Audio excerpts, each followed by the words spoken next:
Kami dari kelompok 4 yang beranggotakan Alisa Putri Nurulita, Aina Farah Nur Humaira, Alia Gaya Mariam Hajidah, Ananda Maria Muarifin, Aura Difaresti Naisa. Adelia Putri. Di sini kami mengangkat tema mengenai sejarah tentang sejarah dari Museum Fathahillah.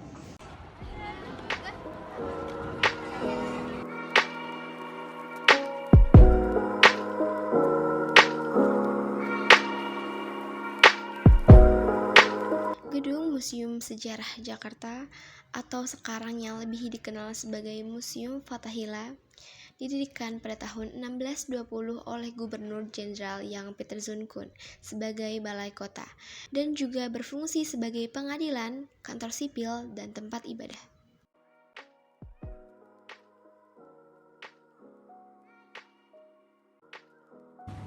Di sini kita bisa lihat ada patung Wisnu Ciboya 1, patung Wisnu Ciboya 2. Ini adalah patung dari agama Hindu.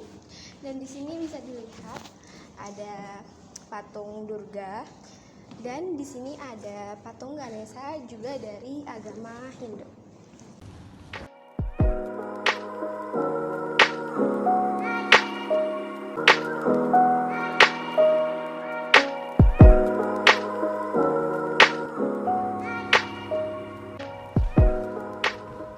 Di sini ada prasasti Tugu. Prasasti ini ditemukan di Kampung Tugu, Desa Tugu Selatan, Kecamatan Koja, Jakarta Utara.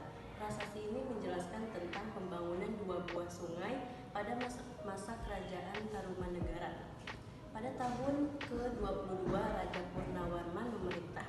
Adapun sungai tersebut bernama Candabaga dalam kurung Bagasasi, dan sungai Gomarti yang kemudian nama Bagasasi sendiri diabadikan menjadi sebuah kota, yaitu Bekasi.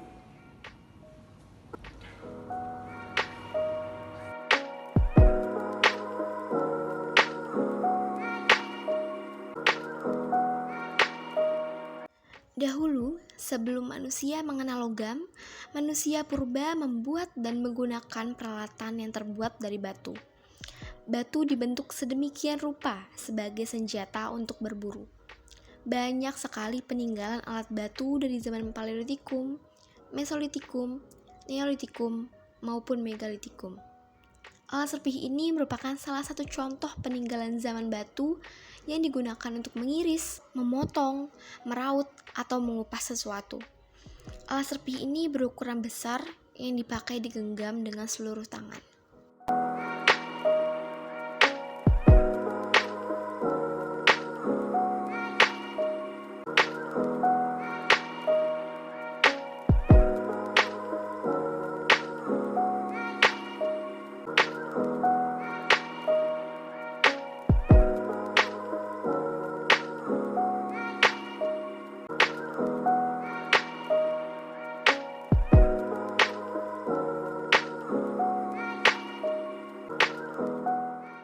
Berikut adalah mata uang yang pernah menjadi alat tukar di Indonesia yang berupa koin.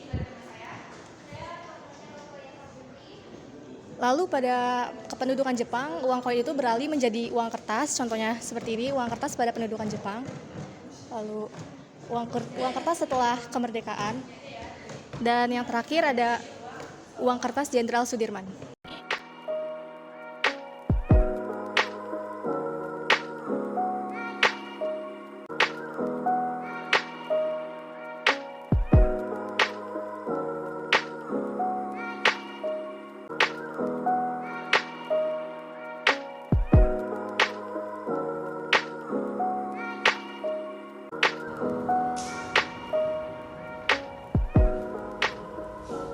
Baik, di sini ada miniatur kapal VOC. Kapal VOC ini digunakan para pedagang untuk mengirimkan rempah-rempah dari Batavia ke negara-negara lain. Namun ada fakta menarik di balik runtuhnya kapal ini. Kapal ini runtuh saat menuju perjalanan menuju Australia.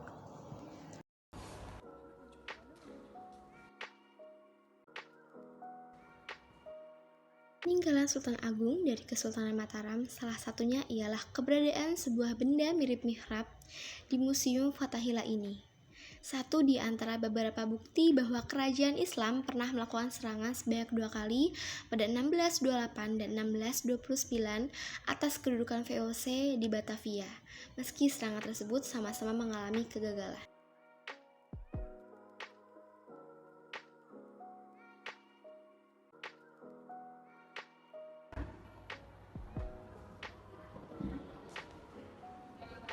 Kemudian di sini ada meriam yang bergaya cat, berasal dari Cirebon dan terbuat dari perunggu. Meriam ini memiliki tabung di bagian belakangnya. Meriam ini dipergunakan pada masa Kesultanan Demak dan dalam rangka penyerangan ke Maluku.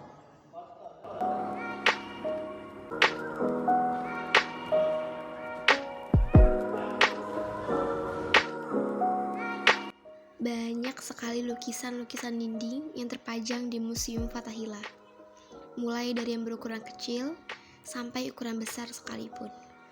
Tetapi yang paling menarik perhatian adalah lukisan dinding dengan dominan berwarna merah ini. Lukisan yang memenuhi satu sisi ruangan ini merupakan saksi dari sejarah perlawanan-perlawanan rakyat Indonesia terhadap Belanda yang terukir di setiap gores lukisannya.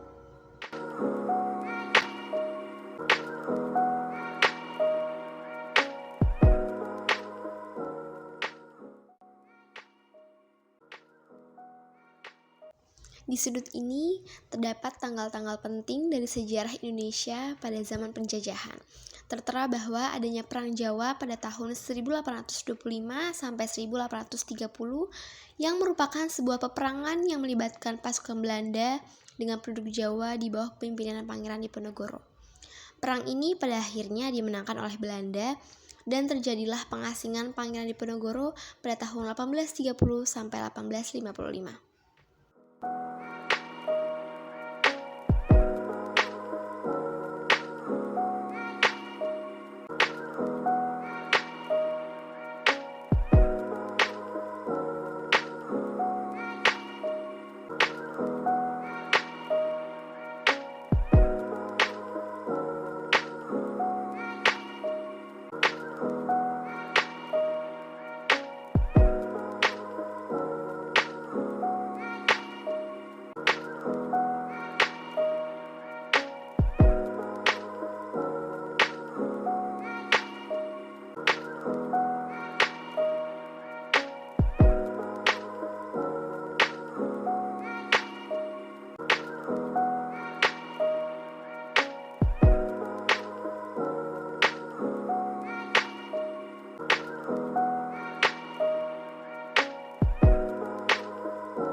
Penjara bawah tanah ini dahulu disebut dengan lorong gelap.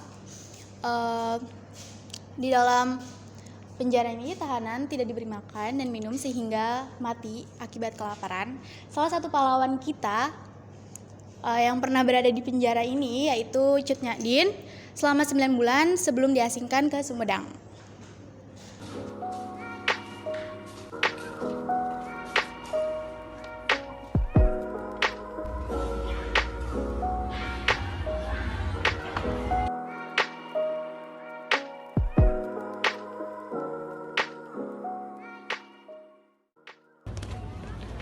Sekarang kita ada di penjara bawah tanah.